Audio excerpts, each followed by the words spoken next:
Assalamualaikum warahmatullahi taala wabarakatuh. Salam bahagia, salam pertemuan, salam pencerahan untuk teman-teman yang berkesempatan bersama saya pada malam ini. Apa khabar saudara? Doa saya agar anda sentiasa sihat walafiat. Ya, saudara Zamari LC, apa khabar saudara? Hujan-hujan ni semua sikit saudara ya. Saudara Zamari, salam. Jangan lupa like and share dan subscribe. Subscribe juga dengan Instagram. Begitu juga saudara Yus Ai, Hafiz Wan Basirun, Rais Mustafa, Mat Don. Apa khabar? Waalaikumsalam. Saudara Zamri Konopos. Nama sedap-sedap. Begitu juga saudara Empat Tulang Kering, Puan Hamidah K.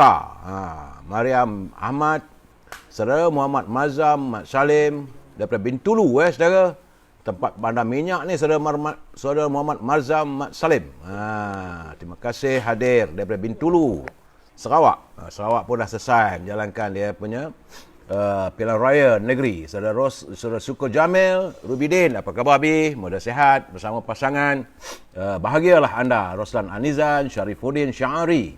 Waalaikumsalam. Saudara Herman dari Dengkil. Dengkil hujan tak? Sebab Takajang tadi ke hujan katanya. Limah Jacob, saudara Muhammad Sani, saudara Syam Osman. Waalaikumsalam.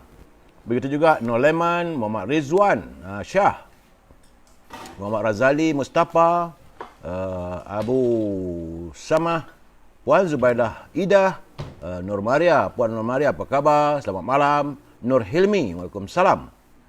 Salimah Saleh, Muhammad Hafizi Mat Pizi, salam dari Terengganu. Orang Terengganu ke? Terengganu ni dekat musim banjir dah. Baik saudara, mana yang tak sempat saya santuni satu persatu, saya mohon kemaafan. Dan insya-Allah akan saya santuni usai pencerahan malam ini saudara ya. Baik. Seperti biasa saudara, saya harus memberi laporan tentang kedudukan COVID-19. Artinya saudara, pada hari ini iaitu hari Isnin 27 Disember, tinggal 3 hari je lagi nak kita tinggalkan tahun 2021 ini. Inilah merupakan hari yang ke-648 bumi kita ini dicengah oleh virus corona. Dan bagaimanapun nampak gayanya hari ini ada sedikit kurang. Semalam 2,778 jangkitannya. Tapi hari ini menurut laporan saudara Rio dari Universiti Melaya, katanya jangkitan hari ini adalah sejumlah 2,757 warga kita yang dijangkiti oleh virus corona, menjadikan angka terkumpul sudah 2,743,936 orang. Dan pelaporan kematian semalam adalah 19 orang. Terima kasih saudara Rio atas kiriman pencerahan untuk teman-teman semua berhubung dengan COVID-19. Dan hari ini pada tanggal 27 Disember, artinya bulan terkumpul bulan ini saudara adalah sejumlah 111,154 warga kita yang dijangkiti oleh virus corona. Sebab itu berhati-hati saudara, musim hujan datang, musim monsun. Dalam keadaan begini, seringkali virus corona itu mudah merebak. Jaga kebersihan, jaga penjarakan sosial. Kalau tiada keperluan, tak perlu keluar rumah. Kalau saudara membantu mangsa banjir dan sebagainya, balik rumah, jaga kebersihan. Dan ingat saudara, kita jaga kita. Baik saudara, usai laporan COVID-19, seperti biasa, kita masuk e-commerce. Tak lama, pendek je saudara. Jangan lupa hubungi Al-Azhar di talian 011-330-41241 untuk mewawarkan produk saudara. Dan kalau berhubung dengan Al-Azhar, jangan lupa haruman setangi bakur supaya bilik dan rumah anda aromanya wangi semerbak. Ingat saudara, rumah yang wangi itu adalah kecintaan dan kesukaan para malaikat dan menjadi kebencian para syaitan. Saudara, saudara juga saya ingat berhubung dengan rendang tok. Juga saudara boleh berhubung dengan Al-Azhar untuk memesan, tapi saya tak tahulah boleh dapat dengan segera ataupun tidak. Kerana keadaan sekarang ini suasana tak menentu dan jangan lupa bila memesan bahulu berdal, pesanlah sekali bahulu pesanlah sekali rendang tok dan bahulu berdal. Saudara ya. Al-Azhar juga ada minyak wangi wangi-wangiannya, iaitu parfum. Saya pakai parfum jenama Amir Khut. Katanya menjelang 3 hari ni dah tak ada dah buy one free one. Saudara, apa nak buat? Offernya telah pun tertutup. Bagaimanapun saudara, untuk mewawarkan produk saudara, saudara juga boleh berhubung dengan Siti Farehah di talian 0177114300. Jangan lupa kalau berhubung dengan Siti Farehah, dendeng manis Siti Farehah. Anda juga yang tinggal di sekitar Lembah Kelang boleh memesan buah-buahan supaya sampai tu ke rumah anda, tak perlu pergi ke pasar. Harganya murah, buah-buahannya itu grade AAA. Boleh berhubung dengan Syauqi di Kizinis di talian 0123575703. Saudara, usai e-commerce, seperti biasa saudara, kita masuk sedikit tentang tazkirah. Tazkirah saya hari ini agak pelik sikit saudara, iaitu kita bagaimana kita menilai seorang isteri di kacamata seorang suami. Kerana isteri itu sebenarnya adalah sangat berarti bagi para suami. Namun, kalau ketika isteri anda, dia marah, ataupun dia dalam keadaan kesal, dia kecewa, dia sedih, atau yang paling sering kali berlaku kalau dia cemburu, rasanya seisi rumah sunyi dan sepi. Tak gitu saja. Dan seringkali dalam suasana begitu, malam terasa panjang. Makanan yang terhidang di atas meja terasa hambar. Segala-galanya terasa hampa dan kosong saat itu. Selalunya seorang suami bagaikan lumpuh hati dan jiwanya. Bahkan semangatnya jadi seperti butiran debu-debu bertebangan. Begitulah bernilainya isteri di sisi suami. Jadi sebab itu kita jangan nafikan bahawa isteri itu dialah yang melahirkan zuriat anda, membuahkan cinta yang menjulang. Bukankah itu kemampuannya untuk mengubah kehidupan anda daripada seorang suami untuk menjadi seorang yang bijak, yang sabar dan dalam keadaan yang sentiasa mencintainya. Saya hari ini ibu kepada Al-Azhar juga menyambut hari jadinya. Yang keberapa saya lupa. Saya ni bab-bab gini memang tak ada, sebab menyambut hari jadi it is not my culture. Sebab saya dilahirkan di kampung. Saya tak tahu saudara ya.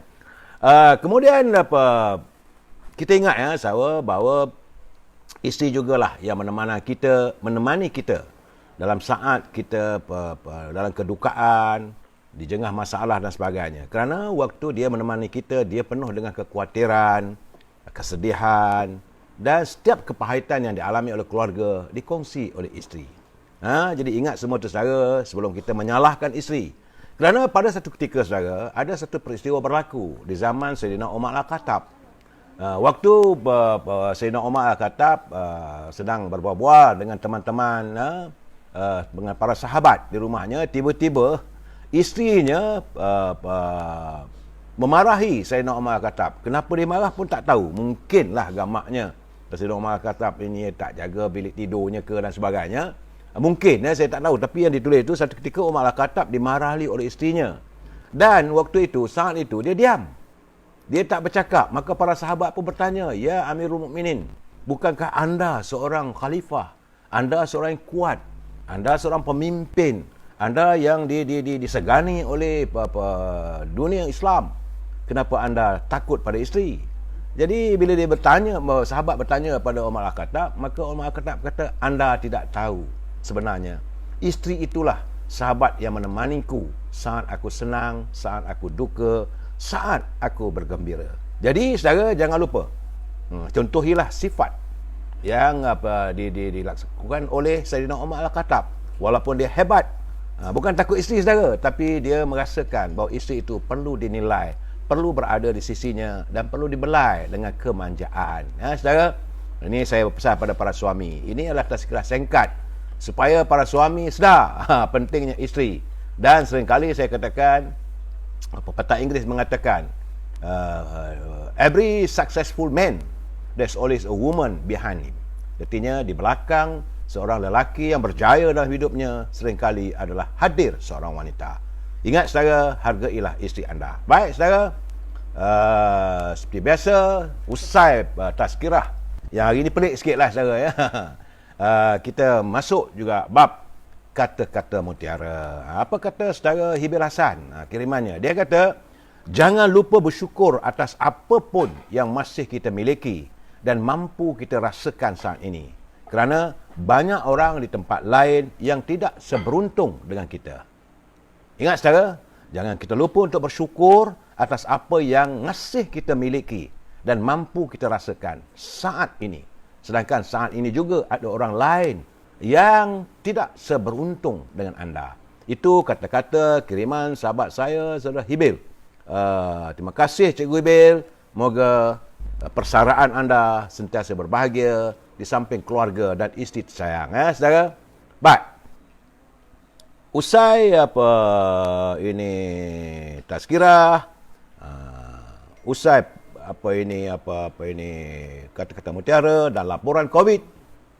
Seperti biasa, betul tak betul, ada tak ada, saya terus melaungkan salam impian moratorium dan kumpulan wang simpanan pekerja RM10,000 pengeluarannya. Saudara, ini adalah salam impian. Kita rakyat mengharapkan, kita mengimpikan. Sikit lagi mungkin ada sedikit pencerahan yang saya berikan. Bagaimanapun, saya mengharapkan agar pimpinan negara tidak berbelanja tanpa had. Kerana kalau negara berbelanja tanpa had, maka kita akan menuju pada negara yang muflis. Saudara Syabi, saudara Habizal Yahya, saudara Ismailis dalam Instagram. Begitu juga Puan Hadijah Majid. Salam dari Temeloh. Saudara Ujang MN. Ujang Man kot. Tailong, apa khabar saudara Tailong? Komen sikit Datuk. Ismail Sabri kata tiada sebab buat masa ini bagi pengeluaran wang. Tak apalah, sekejap lagi insya-Allah akan saya santuni saudara. Baik saudara. Perbicaraan kita malam ini apa dia? Tajuknya adalah ke mana kita selepas ini? Ini persoalan. Ke mana kita selepas ini saudara? Sebelum saya memberi pencerahan, seperti biasa kita santun dulu pantun Pak Nazil yang telah pun menerbitkan lebih kurang 14 buku pantun. Dia saudara boleh melayari laman maya Pak Nazil Hashim Muhammad untuk mendapatkan buku-buku atau untuk mengetahui buku-buku dari pelbagai genre pantun, bukan buku-buku Nobel saudara, buku-buku pantun. Elok saudara pelayari Nazil Hashim Muhammad di alam maya. Baik. Kata Pak Nazil, Kak Midah dulu sekelas. Kak Midah ni dulu satu kelas dengan dia, masa mungkinnya. Kak Midah dulu sekelas, duduk di anjung, asyik termenung. Tahu sudah pemimpin tak ikhlas, mengapa disanjung meninggi gunung? Ini Pak Nazil bertanya kepada warga kita. Kalau dah tahu pemimpin tak ikhlas, nak disanjung, buat apa? Inilah dalam keadaan sekarang ni. Saudara, kemudian kata Pak Nazil lagi, dapat kurnia pandai menyanyi, timur barat tak pernah kalah. Helah di dunia boleh disembunyi, nanti di akhirat semuanya terserlah. Ini beliau mengingatkan pada pemimpin. Memanglah kalau di dunia ini anda boleh berhelah, anda boleh tipu, anda boleh bercakap, memberi alasan dan sebagainya. Tapi apabila di akhirat kelak, segala-galanya akan terserlah. Jawablah anda nanti. Dalam keadaan begini, saya juga menerima kiriman pantun dari sahabat saya, Saudara Nordin Malik, daripada kawasan Perak Tengah. Ini pejuang muda. Saya mengucapkan tahniah kepada saudara Nordin Malik kerana anak lelakinya iaitu Al-Wafi Nordin. Saya mendapat khabar, mendapat anugerah sebagai graduan cemerlang.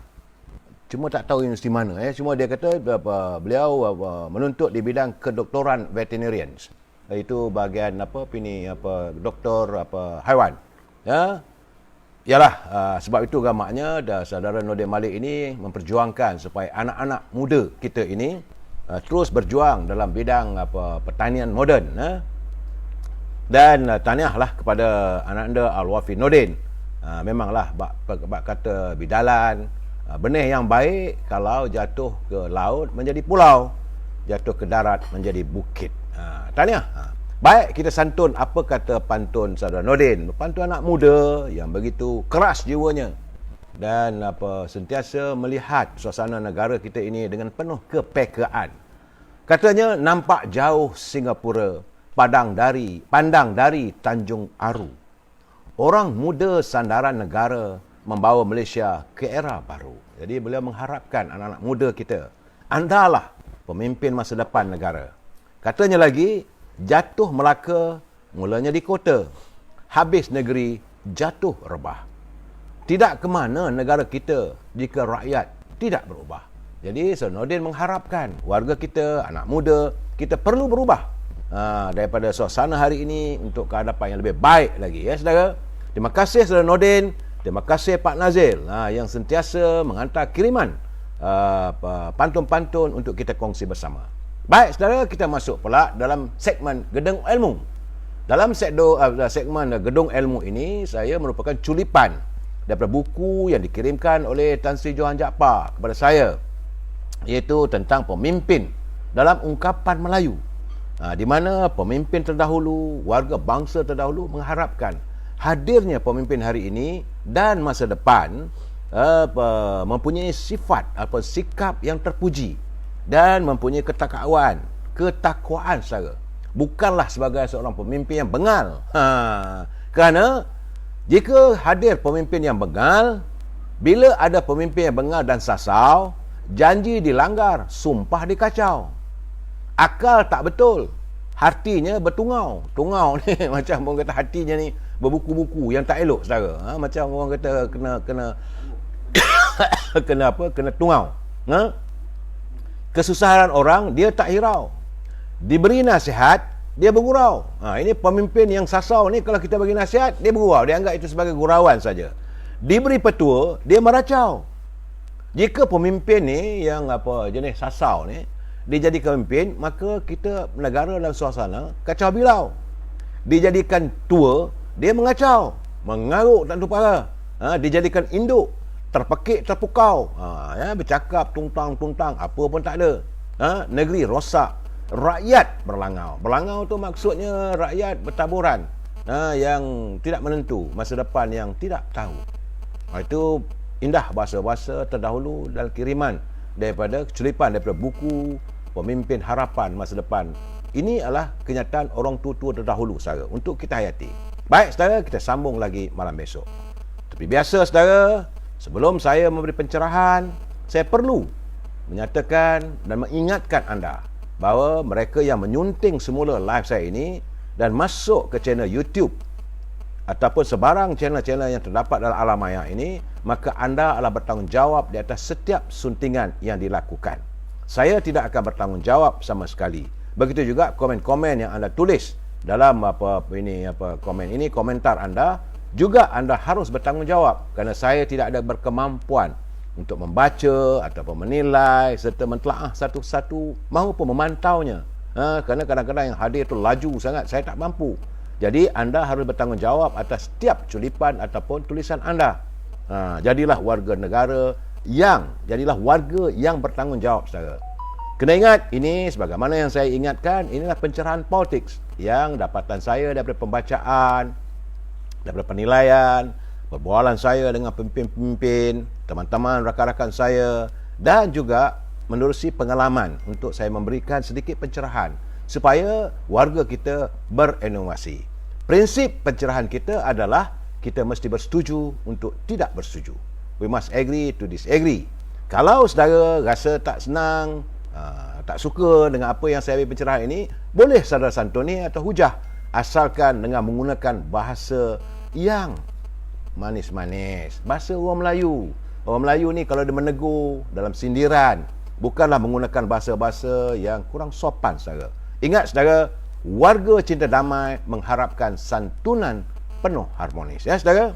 Baik, saya bermula dengan bicara malam ini untuk menyantuni titah Duli Yang Maulid Tuan Agong. Begitu murni jiwa baginda, sebagaimana saya lihat dalam TV3 semalam dan sebentar tadi pada juga, iaitu Duli Yang Maulid Seri Paduka Yang Tuan Agong mengingatkan agar rakyat bersiap sedia serta sentiasa berwaspada dengan kemungkinan terjadinya gelombang banjir kedua. Begitulah prihatinnya seorang payung negara. Dia tidak mahu rakyatnya terjebak dalam masalah. Jadi baginda mengingatkan berkemungkinan. Baginda tak ada katakan berlaku, berkemungkinan. Setelah baginda mendapat laporan daripada pelbagai pihak, kemungkinan berlakunya gelombang banjir kedua. Jadi kita sebagai warga cinta damai, hayatilah setiap nasihat, saudara, titah nasihat daripada tuanku lain tak ada adalah untuk mengingatkan kita dan untuk kebaikan kita semua. Oleh itu saudara, berhati-hati, sebab tadi pun saya tengok petang tadi dapat laporan bahawa di Kajang sudah berlaku banjir, dan sekitar kawasan rumah saya ni pun hujan lebat, petir berdentum-dentam, halilintar sambar menyambar. Saudara, bagaimanapun kita mengharapkan agar musibah banjir ini tidak berterusan. Moga Allah SWT menjauhkan kita daripada musibah ini, saudara, ya. Baik, saudara. Semalam sahabat kita, saudara Ashraf Wajdi Dusuki boleh melontarkan rasa kurang senangnya, iaitu selaku Ketua Pergerakan Pemuda, Datuk Seri Ashraf, dia meminta agar Yang Amat Berhormat Perdana Menteri mendengar rintihan rakyat, bukan mendengar nasihat daripada Tengku Zafrul selaku Menteri Kewangan. Kerana katanya alasan yang diberikan untuk menafikan pengeluaran kumpulan wang simpanan pekerja katanya sama saja sebagaimana alasan sewaktu beliau bertemu muka dengan Yang Berhormat Menteri Kewangan dahulu.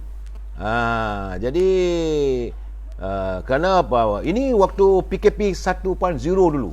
Dia masih mahu mempertahankan argumennya. Sebab itu Ketua Pergerakan Pemuda mengingatkan Yang Amat Perdana Menteri, dengarlah nasihat rakyat. Kerana bantuan sejumlah RM1,000 itu tidak mencukupi, terutama bagi mereka yang mengalami musibah banjir. Apatah lagi jika mahu bergantung kepada pendekatan, iaitu dengan memberikan pinjaman. Oleh itu, Pemuda UMNO sedaya upaya melalui pelbagai cara membawa suara rakyat, termasuklah bertemu sendiri dengan Ketua Pergerakan Eksekutif, kumpulan wang simpanan pekerja, Menteri Kewangan, bahkan sewaktu berjumpa dengan Perdana Menteri. Pemuda UMNO akan terus melaksanakan tugas dan tanggungjawab. Saya pun tak tahu macam mana pumpang dekat bilik dekat dapur, saudara, ya. Kalau terganggu jangan marah saya, saudara. Haraplah jadi Datuk Ashraf mengharapkan agar keputusan itu bukanlah keputusan akhir seorang Perdana Menteri ataupun Menteri Kewangan. Jadi kerana itu Datuk Ashraf merayu, dengarlah rintihan rakyat yang mahukan pengeluaran air citra itu dilaksanakan. Lebih-lebih lagi kerana terlalu ramai yang mahu kembali memulakan kehidupan dan memulakan perniagaan mereka akibat terkesan dengan musibah yang melanda. Saudara, saya cuma ingin mengingatkan bahawa saya nampak sudah tular dalam media-media sosial bahawa bakal akan diadakan satu unjuk rasa, ya, dia itu di bertempat di hadapan Sogo, itu tempat biasalah. Cuma katanya nak diadakan pada hari Jumaat 31 Disember. Saya ingin mengingatkan pada warga cinta damai, kalaulah anda nak pergi pun janganlah kita mencetuskan situasi yang tidak baik. Kalau nak unjuk rasa, bawa plakat tunjuk bahawa kami hendakkan wang pengeluaran kumpulan wang simpanan kerja RM10,000, sudahlah. Saudara, jangan kita melakukan provokasi kepada pihak berkuasa, saudara. Bawa tak apalah, bawalah spanduk ke, plakat ke, dan katanya nak berpakaian t-shirt warna putih.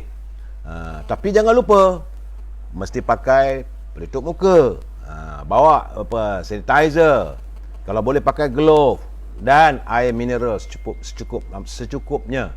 Kerana dalam keadaan panas dan sebagainya nanti, maka banyak kemungkinan berlaku. Dan lepas tu jangan lupa kalau banjir, sediakan payung. Jangan bawa benda-benda yang bukan-bukan. Ya, saudara.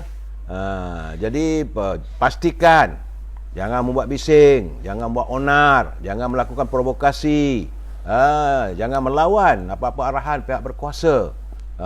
Dan kita harus menjaga tata tertib kita. Kita adalah warga cinta damai. Boleh menzahirkan unjuk rasa itu, tapi bukan dengan caranya dengan menjerit, terpekik dan sebagainya, saudara, ya. Dan paling penting, janganlah bawa anak-anak kecil. Tak perlulah diseret anak-anak kecil untuk bersama. Dan jangan pula bawa duit banyak-banyak, nanti hilang, nanti susah juga dalam keadaan susah ni, saudara. Bawalah secukupnya. Ya, saya rasa berilah kerjasama dengan pihak berwajib. Walaupun negara kita ini mengamalkan demokrasi, untuk mengadakan himpunan unjuk rasa dibolehkan, tapi bukan untuk mencetuskan suasana tertentu. Jadi kepada pihak yang nak menganjurkan program itu, Saya menyarankan, pastikan jaga kawalan kita dengan sebaik mungkin dan berilah kerjasama dengan pihak berkuasa, itu anggota pihak polis yang sentiasa mengawal keadaan dan mengawal keselamatan kita. Ya, saudara, jangan ingat bahawa anggota polis itu menjaga kepentingan pemerintah saja. Tidak. Anggota polis yang bertugas, mereka juga mau mengawal keselamatan kita. Ya, saudara, dibolehkan unjuk rasa tapi mesti dalam keadaan penuh ketertiban. Cuma saya ingin bertanya lah, sebab saya mendapat culipan berhubung dengan kumpulan wang simpanan pekerja ni, saudara. Iaitu menurut laporan yang saya terima, yang ni pihak kumpulan wang simpanan pekerja perlu membuat penjelasan. Perlu membuat penjelasan, saudara, kerana mengikut statistik terkini iaitu pada Disember 2021. Katanya lah, ya, saudara. Jadi sebab itu saya katakan bahawa pihak berwajib dari kumpulan wang simpanan pekerja perlu membuat penjelasan dan rakyat nak tahu. Kerana setakat ini simpanan pencarum yang tiada langsung sehingga RM5,000 saya simpanan yang ada, jumlahnya adalah 6.1 juta orang. Itu kenyataannya, saudara. Itulah realitinya. Mungkin gamaknya nak minta RM10,000 tak ada can lah, sebab simpanan antara kosong hingga RM5,000, iaitu sekitar 40.74% di kalangan pencarum. Kemudian bagi mereka yang punya simpanan antara RM5,000 ke RM10,000 adalah seramai 1.3 juta orang, dan antara RM10,000 ke RM50,000 adalah sejumlah 3.6 juta orang. Artinya di bawah RM50,000 simpanan mereka, jumlah penyimpan adalah seramai 14.6 juta orang.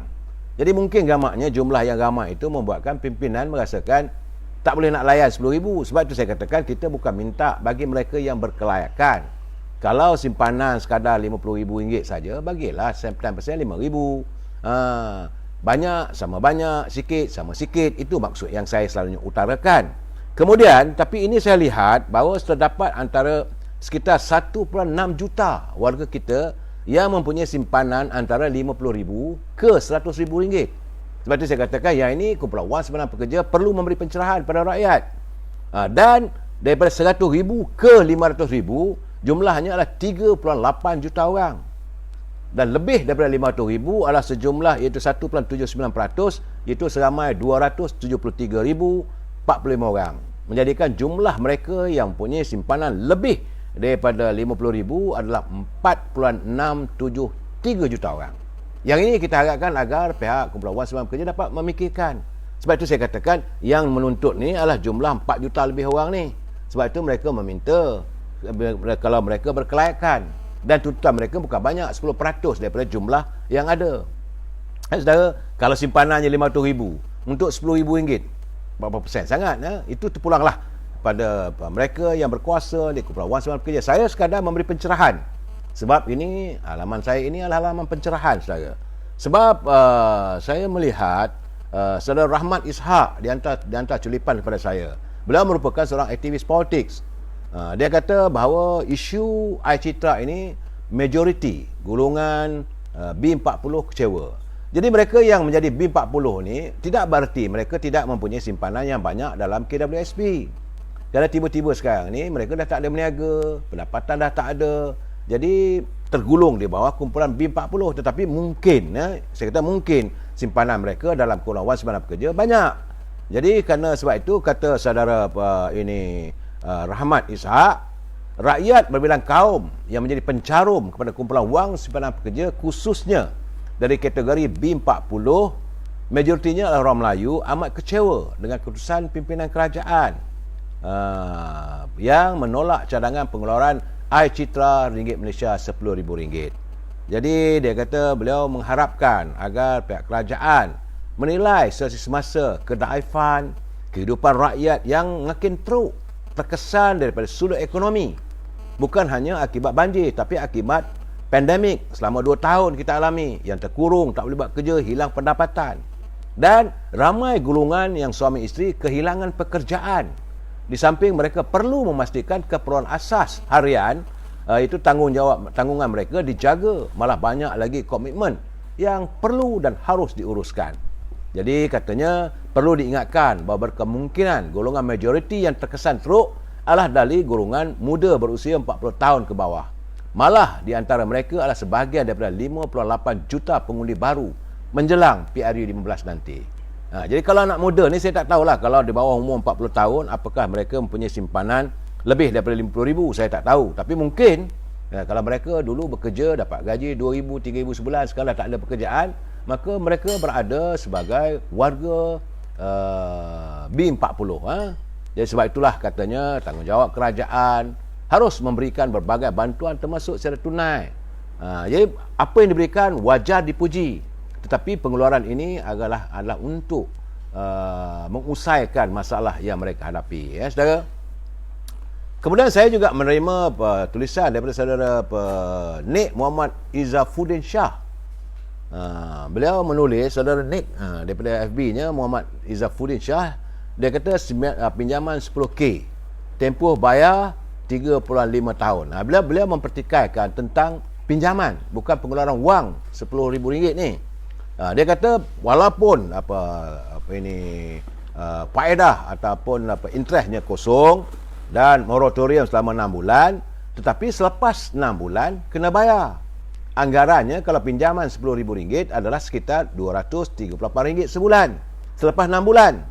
Jadi dari segi teorinya, dengan modal RM10,000 adalah tidak mustahil untuk dia mampu membayar semula wang ataupun pinjaman yang diterima.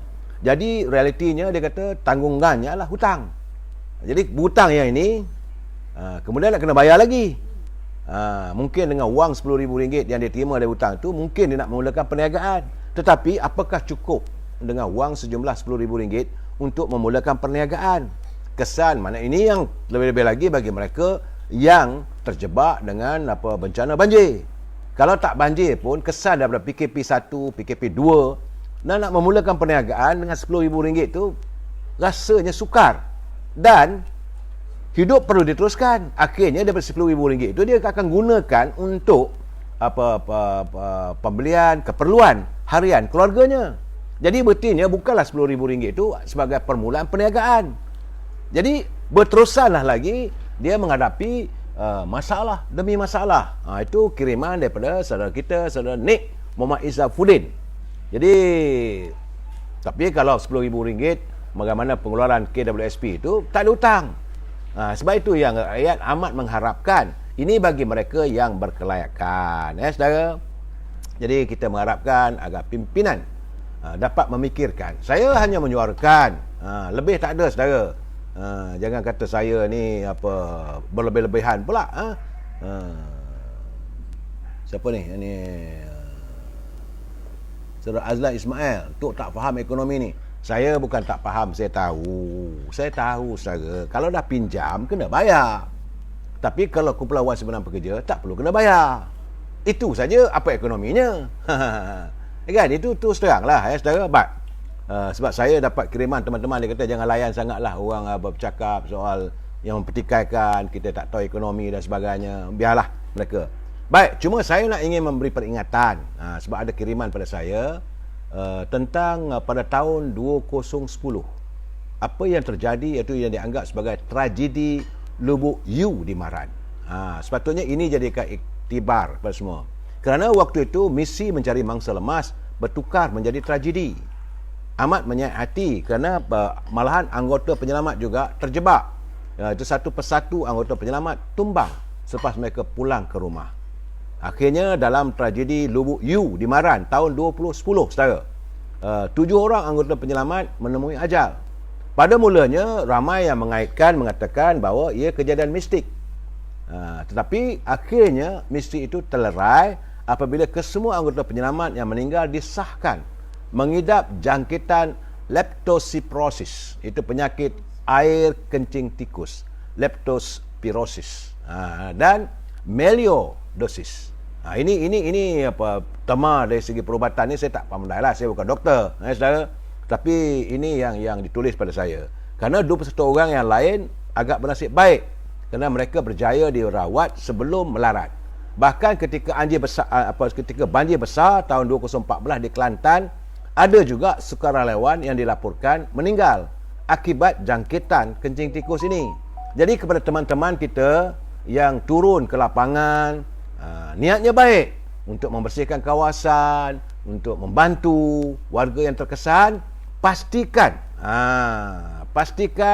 anda melihat dan menjaga supaya anda tidak ini terjebak dengan wabak ini.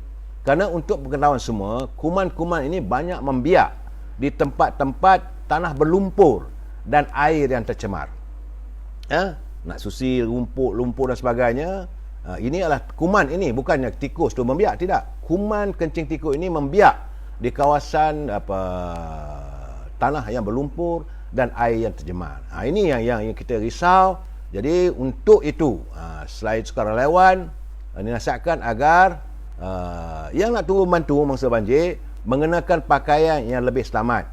Jangan pakai slipper atau sandal semata-mata. Sekurang-kurangnya pakailah boot. Janganlah pakai ahil pula ya. Pakai kasut tumit tinggi itu tak betul tu. Kemudian sukarelawan dan bangsa banjir digalakkan untuk sentiasa mengambil antibiotik. Contohnya macam doxycycline, doxycycline sebagai langkah pencegahan, ataupun jumpalah doktor ataupun pergi ke farmasis. Kerana ini adalah untuk menghilangkan ataupun mengurangkan risiko jangkitan. Kita niat baik, tapi akhirnya terjebak dengan penyakit ini, sukar juga nanti saudara ya. Baik. Sebab itu saya gelaklah bila sebut Ahil tu, teringat pula tentang menteri kita. Saya panggil Makcik Ranom. Makcik Ranom Rina Harun. Dulu kembung, sekarang dah Ranom. Sebab saya tengoklah, walaupun dah tular dalam media sosial, kenapa pula kementerian pula perlu membuat kenyataan bahawa keberadaan beliau itu adalah betul lah kawasan tu tak banyak lumpur, tapi kerana sekolah tu ada cicak, taik cicak dan sebagainya. Carilah alasan yang lain ataupun yang terbaik, tak payah menjawab. Lagi anda menjawab, lagi warga netizen ni mempunyai alasan yang pelbagai. Jadi tak perlulah kementerian ni nak jawab. Kerana katanya melalui kenyataannya, Rina mencuci kesan najis unggah dan cicak di Sekolah Kebangsaan Salak Tinggi melalui operasi pasca bencana banjir selepas menerima pelawaan jabatan itu untuk berbuat demikian. Tak payah nak jawab. Ya, Makcik Ranom, bagi tahu pegawai anda, tak payah nak jawab. Orang dah bangkitkan itu, terima saya lah. Bila kata cerita tentang kasut tinggi, tumit tinggi, anda nak jawab. Kata tak kesempatan, tapi boleh tukar baju. Jadi akhirnya menjebak anda dalam masalah. Kemudian kata pula ini menjawab pula lagi bila kawasan yang dipancut dengan air itu tak ada berlumpur. Katanya tak cicak pula. Jadi bagi saya lah, ini semua alasan-alasan yang membuatkan netizen, warga ketawa. Tak payahlah. Saya harap pada pihak-pihak kementerian, pemimpin kita, kalau ada masalah, paling-paling tidak pun diam. Diam itu lebih baik daripada kita menjawab yang bukan-bukan. Jangan kita nak menegakkan benang basah. Saudara, okey, kita masuk bab ini agak serius sikit, saudara. Itu persoalannya ke mana kita. Sebenarnya apabila saya melihat ketegasan yang amat Perdana Menteri untuk tidak meneruskan pemberian daripada Kumpulan Wang Sembilan Pekerja, ia dilihat seolah-olah bertentangan, ataupun kalau bahasa kasar kita nak berperang dengan rakyat ke. Itu maksudnya. Ya saudara, bukanlah berperang secara fizikal. Jadi segi keadaan ini menongkah kehendak ramai. Jadi saya terfikir, sejarah sebagaimana yang dikatakan oleh almarhum Datuk Arun kepada saya, sejarah itu seringkali berulang. Jadi saya tengok itu mungkin jugalah, mungkin bahawa yang awak Perdana Menteri kita ini mengulangi apa yang dialami oleh Tun Hussein On. Tun Hussein On adalah seorang Perdana Menteri yang paling singkat keberadaannya di anjung kuasa di Seri Perdana. Sebab saya lihat bila Tun Hussein On menjadi Timbalan Perdana Menteri, beliau menggantikan tempat almarhum Tun Dr. Ismail. Tak lama selepas itu, dalam penggal yang sama, almarhum Tun Razak meninggal dunia. Maka beliau menggantikan jawatan sebagai Perdana Menteri. Jadi saya melihat bahawa tempat yang diperolehi sebagai Perdana Menteri oleh Tun Hussein On, kesan daripada kembalinya ke rahmatullah Tun Dr. Ismail dan Tun Razak. Itu dari segi realiti ya, saudara. Tetapi dari segi apa yang saya kata keberulangannya itu, apabila Yang Amat Berhormat Datuk Seri Ismail Sabri menjadi Perdana Menteri selepas political career politics Tun Dr. Mahathir berakhir dengan Pakatan Harapan, maka beliau dilantik sebagai Timbalan Perdana Menteri era Tan Sri Muhyiddin.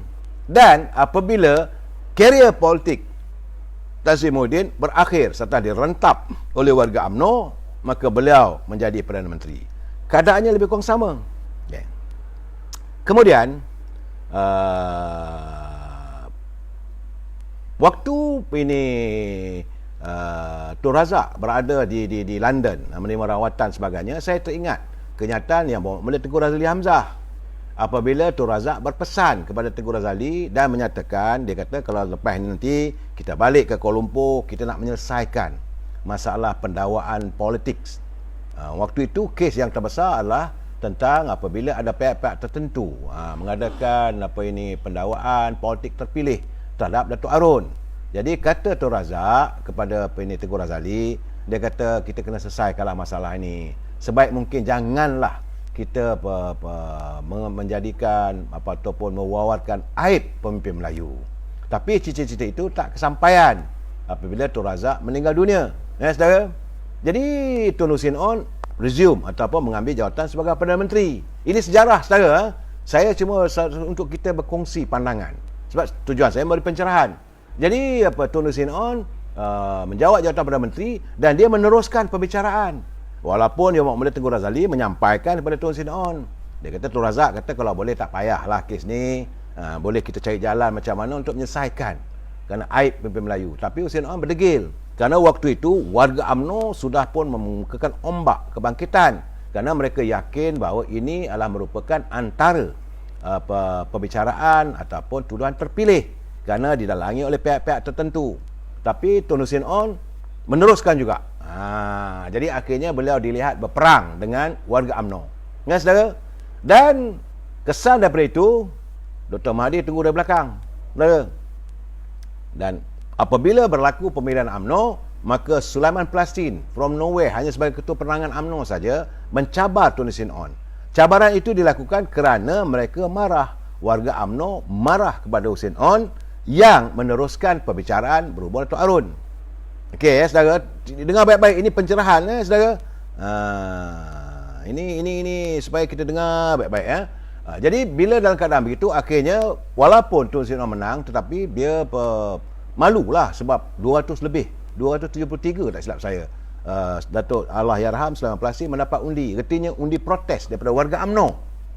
Dan walaupun Tun Hussein On memberi alasan kerana kesihatan, dia nak berhenti meninggalkan jawatan, tetapi kesannya kerana beliau bertelagah dengan warga UMNO. Jadi dalam keadaan begini, apakah Datuk Ismail Sabri mengulangi situasi untuk bertelagah dengan warga UMNO? Jangan lupa, saudara, isu yang paling besar zaman Tun Hussein On apabila beliau bertelagah pula dengan PAS. Kerana waktu itu tahun 1971-77 rasanya, PAS masih lagi berada dalam Barisan Nasional. Apabila berlaku krisis di Kelantan antara PAS, kumpulan daripada Datuk Mak Nasir dengan Datuk Asri, akhirnya Datuk Hussein On mengambil keputusan menyingkirkan PAS dari Barisan Nasional. Dan sekarang ini PAS masih ada berada dalam kerajaan pimpinan Datuk Ismail Sabri. Ini keadaannya, kita tengok apakah kemungkinan sejarah ini berulang. Dan jangan lupa, walaupun Datuk Arun berada dalam penjara, okey, beliau dicalonkan oleh warga UMNO untuk bertanding, dan UMNO mengambil keputusan untuk memenangkan beliau sebagai naib Presiden UMNO dalam pertandingan pemilihan parti pada tahun 1981. Dan akhirnya Hussein On rasa malu, berhenti. Apakah keadaan ini? Sebab saya kata apakah keadaan ini seolah-olah mau mengulangi. Saya cuma untuk memberi peringatan atau memberi pencerahan. Apa kemungkinan? Saya terfikir tadi, sebab itu Allahyarham Datuk Arun pernah cakap dengan saya, dia kata sejarah itu seringkali berulang, tetapi di tempat dan waktu yang berbeza. suasana pun berbeza. Kerana saya lihat Datuk Seri Ismail Sabri naik sebagai Perdana Menteri kerana menggantikan tempat dua orang, iaitu tempat Dr. Mahathir. Apabila langkah Sheraton, maka beliau jadi Timbalan Perdana Menteri. So apabila Tan Sri Muhyiddin tidak menjadi Perdana Menteri, beliau menjadi Perdana Menteri. Sama juga apabila Allahyarham Tun Dr. Ismail meninggal dunia, Husin On jadi Timbalan Perdana Menteri. Apabila Tun Razak pulang ke Rahmatullah, beliau jadi Perdana Menteri. Ini benda yang agak lihat ya saudara. Dan keberadaannya di anjung kuasa itu tidak lama. Mungkinlah ini ya saudara. Tapi kerana dia seolah-olah ini tidak menyantuni cita rasa warga UMNO. Dan dalam isu yang ini saya haraplah teman-teman yang rapat dengan Datuk Ismail Sabri ingat benda ni. Jangan kita menentang. Sebab itu Datuk Ashraf Wajidi mengingatkan supaya Yang Amat Perdana Menteri mendengar rintihan rakyat. Sebab rakyat akan membawa kebangkitan suara rakyat kuasa keramat. Ini yang saya lihat. Memang saya berhasrat ada mengulang. Ada 2-3 perkara lagi tentang keberadaan Yang Amat Datuk Ismail Sabri di anjung kuasa di Seri Perdana. Mungkin malam besok saya nak ulas lagi. Kemana beliau, kemana kita. Tapi dalam keadaan seketika ini, jadi kita harus melihat bahawa keadaan-keadaan begini, bagaimana era Kelantan waktu itu dipimpin oleh PAS boleh tumbang. Tapi kali ini PAS dengan UMNO juga berbalah. Sedangkan Datuk Ismail Sabri adalah naib Presiden UMNO. Ini keadaan. Ini sekadar kita bercerita saudara. Jadi saya haraplah benda-benda ini dapat menjadi pengajaran kita. Ya, sebab itu kita sebagai pemimpin, selalu orang kata kita mahu kereta, jangan lupa tengok cermin di belakang. Apa di belakang? Jangan lupa pada sejarah. Sejarah seringkali berulang dan di tempat yang berbeza. Saudara, saya bukan untuk memihak pada mana-mana. Saya untuk memberi pencerahan supaya kita ingat apa yang telah berlaku. Dan kali ini juga saya melihat bahawa di Melaka, ialah untuk kali pertama dalam sejarah di Melaka, seorang wanita dilantik sebagai Timbalan Speaker. Ini pun satu hal lagi, satu benda yang agak berbeza. Di mana zaman era Husin On ada 3-4 orang menteri dalam wanitanya. Sebelum tu seorang je atau dua, Aisyah Ghani dengan Tun Fatimah. Tapi sekarang ni era Datuk Seri Ismail Sabri, untuk pertama kalinya dalam sejarah di Melaka, melantik seorang wanita sebagai Timbalan Speaker, iaitu Datuk Qadirah Abu Zahar, Datuk Dira, dan dengan latar belakang sebagai seorang yang selebritis, hari ini jadi Timbalan Speaker. Dan pelantikan juga ini Datuk Ibrahim Durum. Datuk Ibrahim Durum ni dulu adalah mantan Esko, tak silap saya, di Melaka. Jadi keadaan-keadaan begini, saya rasa saya ucapkan tahniah pada Datuk Dira, tahniah pada Datuk Ibrahim Durum. Kerana hari ini 20 orang adun mengangkat sumpah, dan besok Esko baru akan mengangkat sumpah. Ya saudara, jangan lupa saya memberi pencerahan. Sebab itu hari ini apabila Datuk Seri Najib diundang untuk memberikan ucap pertama dalam Forum Ekonomi Cina Sedunia. Ini bukan forum yang bukan-bukan saudara, bukan kecil. Sebab yang hadir itu adalah pembuat dasar ekonomi dari negara China dan juga mereka yang berada di seluruh dunia dan lebih-lebih lagi di kawasan Pacific Rim yang sering saya katakan. Dia warga Cina ni, dia tak semestinya daripada warga Cina dari tanah besar. Mereka yang menguasai ekonomi yang berada dalam kawasan Pasifik. Dia di Hawaii, di Vietnam, di Thailand, di Malaysia, di Indonesia, Singapura, Filipina. Ini yang saya anggapkan sebagai Asia Pacific, di Pacific Rim. Ekonominya memanglah warga Cina yang memegang. Dan hari ini pemimpin-pemimpin besar dalam sektor ekonomi ini berkumpul di Kuala Lumpur bersama-sama dengan pemimpin besar ekonomi dari negara China, dan mereka mengundang Datuk Seri Najib untuk memberi ucap pertama. Saya melihat Datuk Seri Najib, dia tidak pun menceritakan tentang, orang kata tak perlulah kita nak cerita keburukan kita. Dia tak ada pula cerita tentang kemelut politik negara kita ini. Tapi beliau dia mengajak agar warga ekonomi ini menyelusuri jalur sejarah antara Malaysia dan negara China khususnya. Kerana yang paling penting pada Datuk Seri Najib adalah untuk melihat ekonomi negara kita ini bangkit semula. Selepas kita dilihat yang tidak bermaya dan kita jatuh tersepuk, ekonomi kita merudum memang begitu teruk. Tiba-tiba bila dia menyatakan bahawa dia mengajak warga yang hadir dalam forum ekonomi China sedunia itu menyelusuri sejarah 1971. Ini adalah kebenarannya, kerana pada tahun 1971 Allahyarham Datuk Tun Razak meminta yang Bapak Mulia Tengku Razali Hamzah membawa rombongan Dewan Perniagaan Melayu melawat negara China dan mengadakan perjanjian untuk usaha perdagangan. Sedangkan saat itu kita tidak mempunyai hubungan diplomatik dengan negara China. Jadi apabila Datuk Seri Najib menyentuh soal itu, my late father katanya, start di cooperation within the China government. Okay, saat itu negara kita memang dah ada minyak pun. Saudara, kita juga dah ada menerokai pasaran minyak. Petronas baru akan diwujudkan pada tahun 2024. Tetapi waktu itu negara kita yang terkenal dengan biji timah serta dengan getah penghasilan bumi kita, kita memasarkan ke negara Eropah dan sebagainya. Tetapi apabila China mengambil keputusan mengadakan perjanjian bersama, maka meningkatlah harga getah, harga timah dan sebagainya. Dan lebih-lebih lagi waktu itu, saudara, Malaysia sedang mengorak langkah membuka ladang-ladang felda, iaitu menanam kelapa sawit. Jadi apa yang disuarakan oleh Najib adalah untuk mengajak warga Cina melabur di negara kita ini, kerana infra yang kita ada ini adalah lebih baik berbeza dengan negara-negara lain. Saya melihat bahawa beliau mahu tidaklah menunjukkan permusuhan dengan siapa saja. Dan kita kena terima hakikat hari ini, saudara, bahawa negara China adalah merupakan pemain utama dalam sektor ekonomi dunia. Dan sekarang ni kita semua tahu peperangan ekonomi antara Amerika dengan China. Tetapi seandainya, sebab negara China juga mempunyai populasi ataupun penduduk yang begitu ramai, seandainya negara China itu bersetuju untuk melabur di negara kita ini dan membeli minyak kelapa sawit, setahun kita hasilkan 3 bulan selesai. Sebab mereka mempunyai penduduk yang ramai. Sebab itu pelaburan daripada negara China itu juga penting, sebagaimana kita menyantuni pelabur-pelabur dari negara barat, daripada negara Amerika dan sebagainya.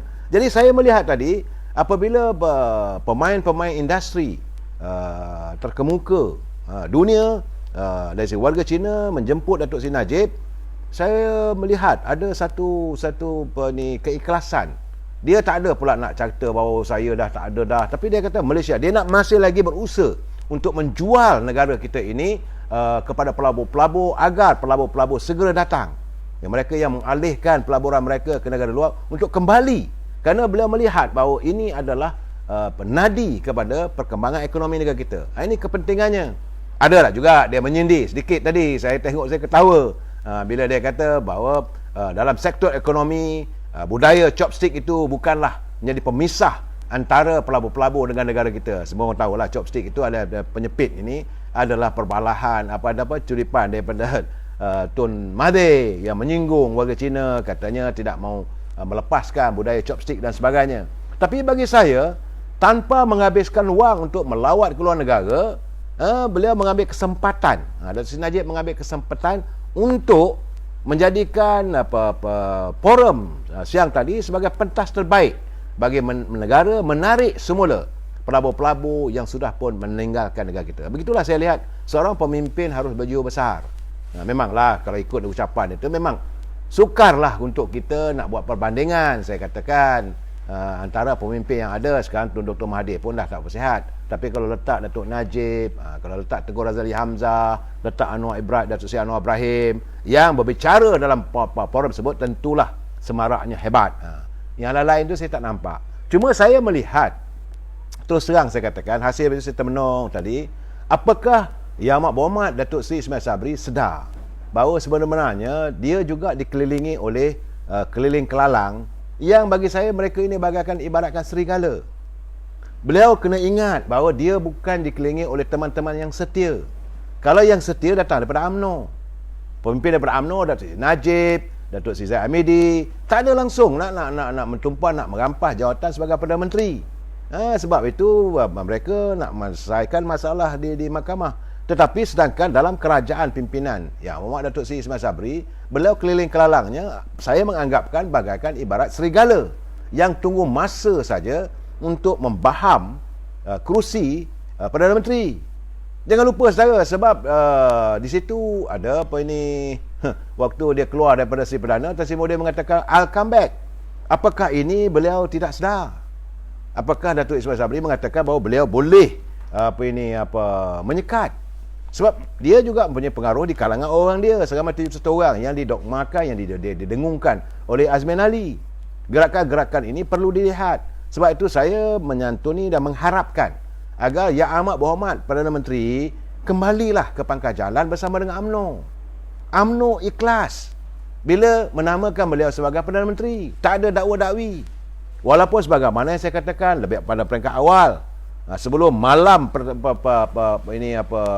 keputusan itu telah pun dicapai kesepakatan antara 7 orang pemimpin-pemimpin UMNO waktu itu yang mahukan Tengku Razali menjadi Perdana Menteri sebagai interim Prime Minister yang harusnya menubuhkan War Cabinet untuk sementara dalam tempoh 6 bulan akan diadakan pada pilihan raya. Tetapi setelah Datuk Ismail Sabri bertemu dengan Datuk Seri Najib apa semua, maka diubah. Tapi artinya UMNO itu ikhlas. Sedangkan beliau berhadapan dengan parti yang 2 parti lagi tu, itu PAS dan PPM. Presiden PAS tak tahulah kita ke arah mana mereka. Bagi saya di mana ada kepentingan, di situlah ada mereka. Dulu bila 46 boleh membantu mereka untuk menawan semula Kelantan, maka mereka bertaut dengan Parti 46. Bila melihat Parti Keadilan menguasai kerajaan negeri Selangor, berkempengan untuk menang, mereka bertaut dengan PKR.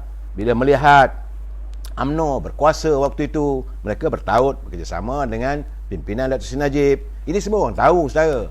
Jadi terpulanglah pada Datuk Ismail Sabri melihat yang paling penting sekarang ni, dalam beliau mentadbir negara, beliau memerlukan keliling kelalangnya orang yang ikhlas dan setia.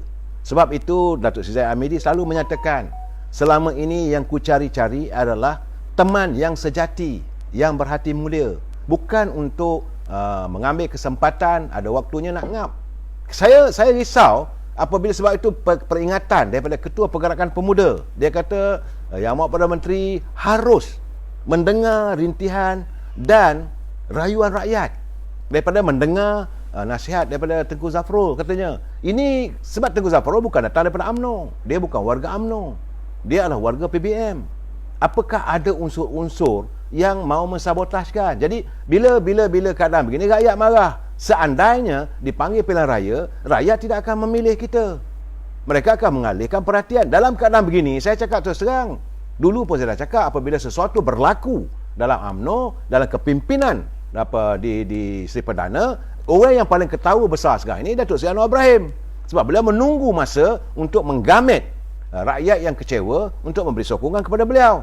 Dalam keadaan begini, saya mengharapkan agar teman-teman yang menjadi penasihat kepada Datuk Seri Ismail Sabri ikhlaslah dalam memberi pandangan dan juga nasihat. Kerana keliling kelalangnya saya melihat orang-orang yang tidak begitu setia. Mereka bukan setia, saya tak mau sebut nama lah. Mereka pernah bersama dengan Presiden UMNO, tapi akhirnya mereka mengkhianati Presiden UMNO. Malahan sekarang ini ada usaha untuk melonjakkan Perdana Menteri sebagai Presiden UMNO, yang akan saya ulas malam esok insya-Allah kalau saya berkesempatan. Bagi mereka melihat dengan kuasa yang ada sebagai Perdana Menteri, mudah untuk Datuk Seri Ismail Sabri memenangi jawatan Presiden UMNO. Saya nak bagi tahu, warga UMNO tidak semudah itu. Warga UMNO bukan memilih meletakkan, benar, pimpinan setengah pemimpin mereka mengadakan pencaturan wang, tapi bukan ahli akar umbi. Ahli akar umbi tidak akan redha untuk melihat siapa saja yang bersama berkepentingan dengan parti yang memusuhi kita. Jadi kalau begini, saya melihat keliling kelalang yang mengelilingi Yang Amat Perdana Menteri ini boleh membawa musibah kepada beliau dari segi politiknya. Sebab itu, hayati kenyataan Yang Berhormat Presiden UMNO. Selama ini yang ku cari-cari adalah teman yang sejati, berhati mulia untuk meneruskan perjuangan suci ini. Perjuangan UMNO adalah untuk rakyat, dari rakyat untuk rakyat. Jadi kalau hati rakyat ini dilukai, kita khawatir ini akan menjadikan dendam rakyat kepada Seri Perdana. Kalau ini berlaku, suka tak suka, kerana Yang Amat Berhormat Perdana Menteri datang daripada UMNO, maka UMNO pun terpalit sama. Ya, saudara Wan Rohana, sekali fikir logik ke rakyat Marhain yang susah musibah COVID dan banjir disuruhnya berhutang? Ini masalahnya sekarang ni. Saya tidak dapat membaca kenapa Yang Amat Berhormat Perdana Menteri boleh mengeluarkan kenyataan begitu. Sebab dari segi logikanya, yang kita minta pengeluaran bagi mereka yang berkelayakan. Jadi tidakkan RM10,000 tu. Jadi kalau mereka ada simpanan RM10,000, biarlah mereka keluarkan agar mereka tidak terjebak dalam hutang. Jadi kalau begini sekarang ni semua nak minta pinjaman, besok nak berhutang. Dan yang paling penting, kalaulah pinjaman itu pula daripada pihak bank, maka perlu ada borang yang perlu diisi, kena ada dinilai, kena ada betul, mudah. Ia tidak semudah macam mana kenyataan Yang Amat Perdana Menteri waktu di Pahang. Tak payahlah isi borang, bagi saja itu RM1,000. Yang ini RM10,000. Dan ini melibatkan industri bank. Bank ada dia punya syarat. Kalau orang tu ada sikris lah, sitos lah, macam-macam, tak ada kelayakan. Bagaimana? Dan ini keadaannya, saudara, kita melihat bahawa saya tidak mahu kedudukan ekonomi negara kita terus tergugat di saat Datuk Seri Najib berusaha untuk menarik pelabur. Kalau dalam keadaan begini, suasana politik kita juga tak menentu. Bila politik tidak stabil, ekonomi juga terjejas. Bila ekonomi tidak terjejas, negara kita juga dalam keadaan yang kelang kabut. Jadi saya amat mengharapkan supaya orang keliling kelalang, Yang Amat Berhormat Perdana Menteri, jujur, ikhlas memberi pandangan dan nasihat semata-mata untuk negara kita. Kita jumpa lagi malam esok. Wabillahi taufiq wal hidayah. Assalamualaikum warahmatullahi taala wabarakatuh. Selamat malam.